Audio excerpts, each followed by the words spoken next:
Ayan guys, magluluto tayo. Ito ang ating iluluto. Ito ang ating bok choy. Ito yung dahon niya, carrots, bell pepper, luya, hipon, at shiitake mushroom. Yan ang ating gulay.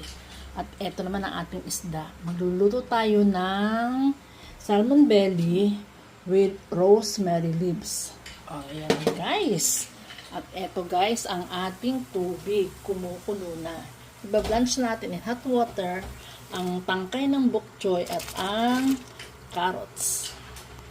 Ang ating water ay mayroong oil at saka asin. Isama natin ang dahon. Saglit lang yan guys. O yan guys, na-drain na natin ang water, ang hot water. O yan guys, mainit na ang aking mantika. Meron na rin yung paminta. Lagay natin ang luya. Lagay natin ang shiitake mushroom. Lagay natin ang hipon. Lagay natin ang bell pepper. Lagay natin ang gulay. Haluin. Lagay natin ang oyster sauce.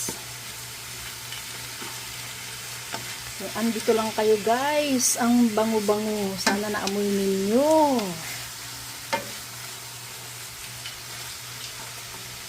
O yan guys, luto na ang ating gulay. Iluluto naman natin ang ating salmon belly. Minarinate ko to ng asin at paminta. Kailangan nating painitin mabuti ang ating kawali. O yan guys, lagay na natin ang ating salmon belly. Lagyan natin ng rosemary leaves.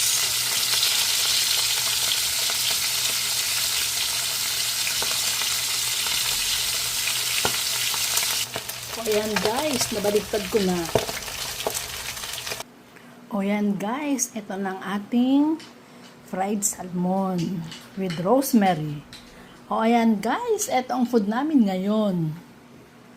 Napakasimple lang at madaling lutuin at masarap. O yan guys, kakain na kami. Thank you for watching. Bye! See you next time!